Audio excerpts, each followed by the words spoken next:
us this hour for America's Vote 2024, the Iowa Caucus. Here now, live from the Press Center in Des Moines, Iowa, is the Hill's national politics reporter, my friend, Julia Manchester. Julia, just how important is Iowa to Trump? Explain that.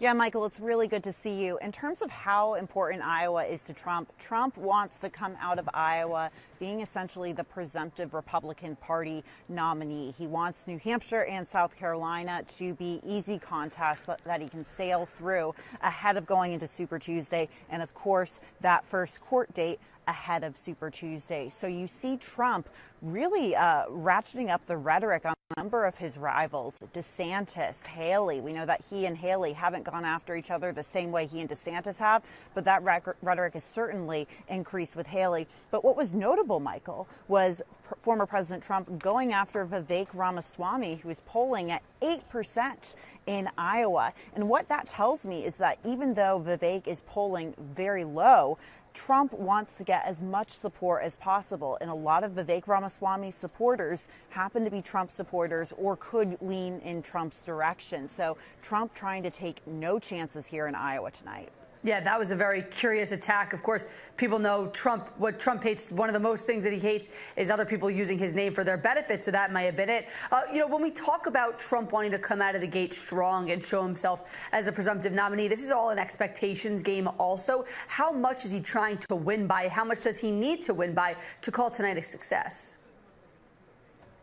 You know, you hear this 50% number, 50% margin floated, and the Hill Decision Desk HQ average shows Trump, I think at this moment, at 53% on average here in Iowa. That would be a really good night for Donald Trump. But I've talked to other Republican sources in Iowa who say that that 50% number doesn't necessarily matter. What matters more is the gap between Trump and a Haley or Trump and a DeSantis. So we saw in that Des Moines Register poll, for example, Trump got around 48% support. If he gets 48% support and Haley and DeSantis are still far behind, that's still a good indicator for him, a good night for him going into New Hampshire.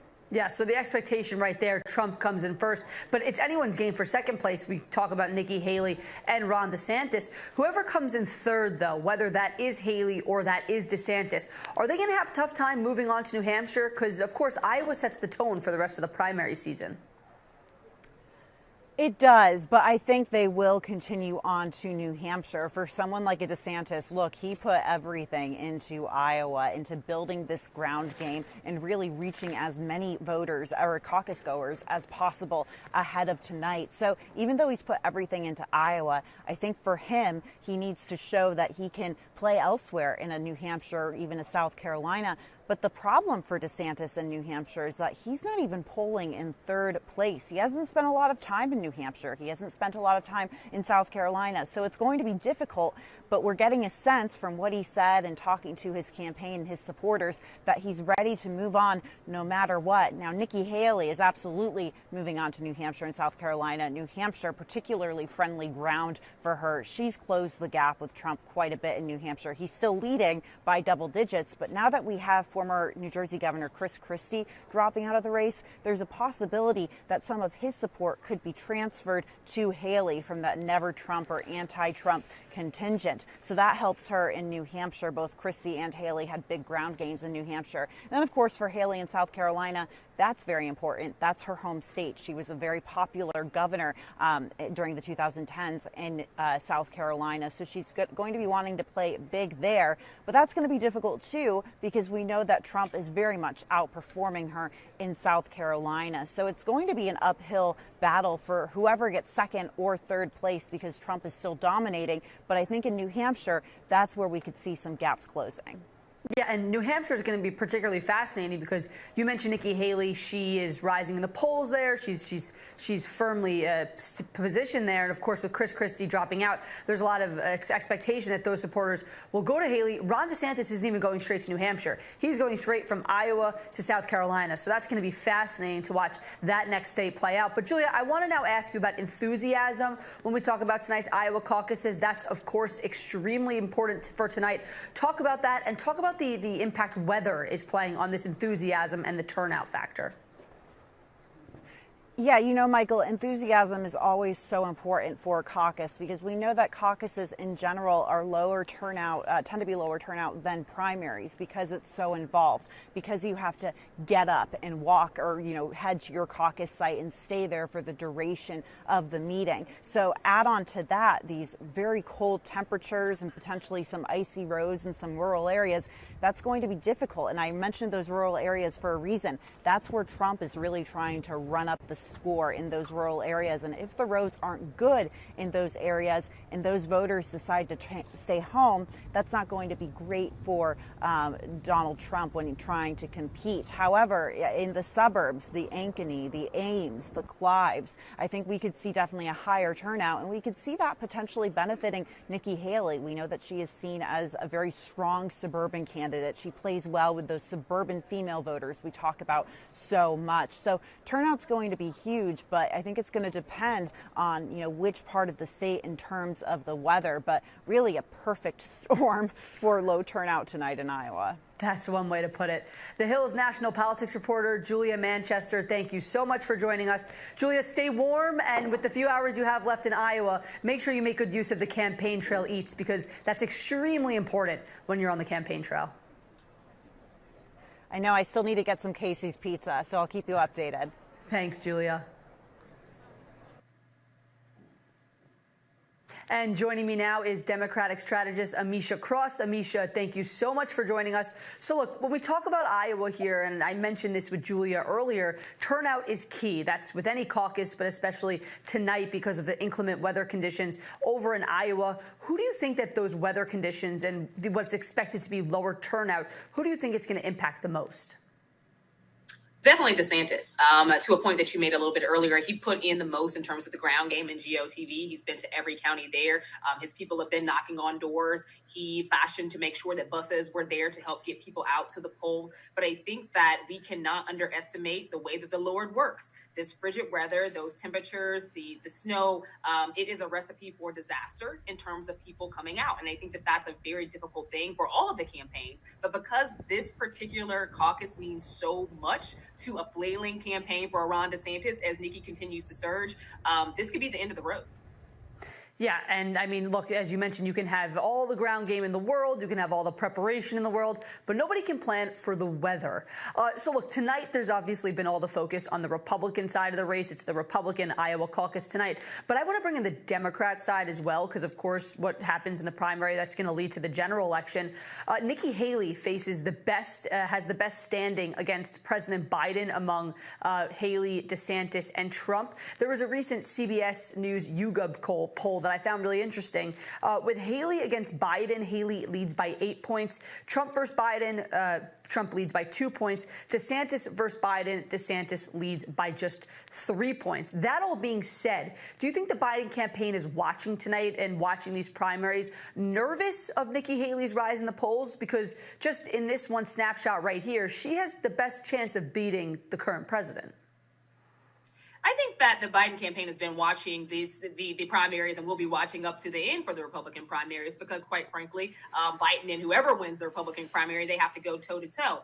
But the American public has shown in poll after poll that they aren't too excited about having Biden and Trump run against each other again. But more importantly, I think that here you have in Nikki Haley, a candidate that's younger, a candidate that's a woman, a candidate that brings diversity, a candidate who's able to bring in some swing voters, a candidate who is able to bring in some moderate voters. There are some significant challenges that she could pose for a Biden administration or a Biden reelect that are not going to be the same if he runs against a Donald Trump. And I think that that is definitely something that the Biden campaign is being very keenly aware of. But right now, Donald Trump is still light years ahead of all of his opponents. So it looks like unless some seismic change happens along this trail, that he's more than likely going to be the Republican nominee. We talk about, you mentioned a potential seismic change. I mean, there are all sorts of opportunities for that in the coming year when you talk about the former president because of his litany of legal situations, right? He's facing 4 different indictments. He's on trial in a number of different cases. You know, I know that you focus on Democrats as a strategist, but just as a political mind overall, do you say, with the 4 indictments, we saw the former president actually rise in the polls. But as we get towards having the visual of him going from from courtroom to courtroom as he crisscrosses the nation to go from campaign stop to campaign stop. Do you see any possibility where these legal issues could start impacting his standing in the polls in a negative way? Absolutely. Absolutely, and I think that the further we get down the line, as these cases continue to open up for him, we see the calendar. It's going to be hard to campaign and do that at the same time. But more importantly, every image shot of him going into the courtroom, every rant that he does on either his social media or on Twitter, these things they're a move away from the actual campaign. They're a move away from a distraction from what he should be doing, trying to rally his base, trying to get policies that American people care about. I think that it creates an avenue for a Nikki Haley specifically to slide in. Could it have been done without these trials, without everything that he has in the jurisdictions that he's actually being tried in? Probably not, quite frankly. If anything, this is a stronger move for Nikki Haley, I think, as the calendar continues, because he does have so many trials that he's facing. He does have so much litigation, and this could pose a significant challenge as he continues to go through the primaries. And, talking about Iowa tonight, it's important because it's first, and it's the first time we're actually going to see voters weigh in and cast their ballots and show us where they stand. But Iowa isn't always indicative of who actually becomes the nominee. On the Republican side of things, 2 of the 5 previous caucuses in the past 20 years, only twice has the Republican who won Iowa gone on to become the nominee. We'll remember just back in 2020, Pete Buttigieg won the Iowa caucus for the Democrats. With that context in mind, how important do you see Iowa being in the grand scheme of things? Well, Iowa hasn't been as significant for Democrats in a long time. And in 2020, the voting machines kind of collapsed. So there was a reason why we didn't hear about that one for a while. But I think that Iowa might matter more to the Republicans than it will to the Democrats, just because Iowa is the least diverse of all of the caucuses. The Democratic Party represents a more diverse body politic than Republicans do. But I do think that, and even in that, Donald Trump is still multiple digits ahead of his opponents in this race. Iowa, I think, as America continues to become more brown, is going to become less relevant in this process. But I do think that even for Donald Trump now, Iowa, he considers it in the bag. He's moved on to and is thinking about New Hampshire and what South Carolina is going to look like, so on and so forth. At this point, I think that Iowa's caucus is not only the least diverse, it is also the oldest in age in terms of the caucus goers. It is a very different demographic than the rest of the caucuses coming up. And I think that tells us something as well. And even to, add to that of reasons why it may not be as significant as it used to be, this year I think that the expectation is we're going to see much lower turnout than previous years, again, because of that weather, the icy conditions, the snow, and the sub-zero temperatures. Bringing the conversation back to your side of the aisle, Amisha, I want to talk about the Biden campaign. We have seen the president hold different campaign events. We saw he was recently in Allentown, Pennsylvania, speaking to individuals. Do you think he needs to get out more? There's been some criticism that he needs to get out more, be more aggressive in his campaigning strategy. I'm curious what your thoughts are on that. Well, I think that we have seen his posture change. We've seen him go more aggressively against former President Trump. For a long time, that was something that both President Biden as well as his campaign decisively did not do. We've seen in speeches more and more now that that's the path that he's taken. We've also seen the avenue of really hammering down on January 6th, protecting our democracy, but also being more responsive to a significant portion of the base that wants to see Israel have some level of accountability for the deaths of thousands of Palestinian civilians. I think that we're watching a president utilize his posture in a way that it makes sense. But I agree. I think that he has to get out more. I think that there are certain areas across the country that are, quite frankly, very upset and apathetic towards the 2024 race in general, who will probably sit home. And these are people that he absolutely needs. I'm talking about Black voters. I'm talking about younger voters. These are very strong bases of the Democratic Party. There is no shot for Joe Biden to become president again if those populations decide that this race is not important. And he's got a lot of groundwork to build because, quite frankly, many of them are frustrated right now. And I think his campaign is working towards that building.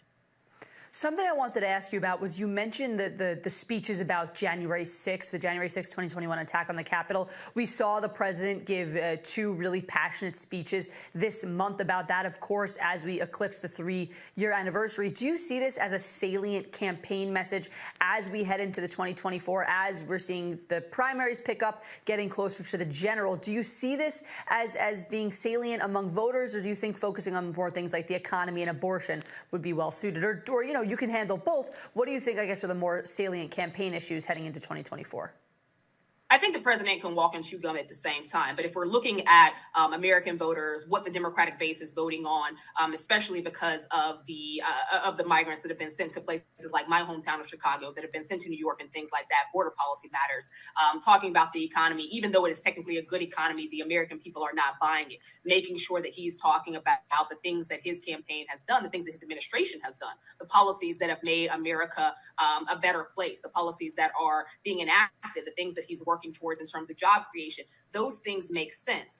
Lowering the cost of prescription drugs. He's got to hammer those things home while he is out on the campaign trail. I do think that the conversation around protecting our democracy is important. That will never not be important. We have to recognize that we only have a democracy if we keep it. That is a fight every single day. But I would argue that the average American citizen, be it whether they're on the right or they're on the left, they're not going out to the polls voting on January 6th. There's got to be a more streamlined ideology about why this matters, particularly because of the threats America faces today. We don't look at the past, we look towards the future and what that actually means.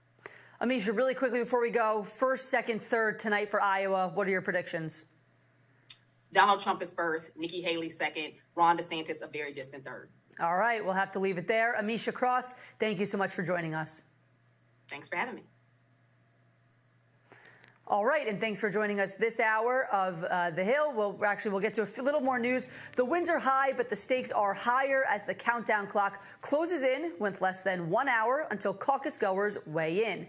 Candidates are wrapping up their final pushes, hoping they can get every last vote to propel them to the top. We'll see you next hour with another update on America's Vote 2024.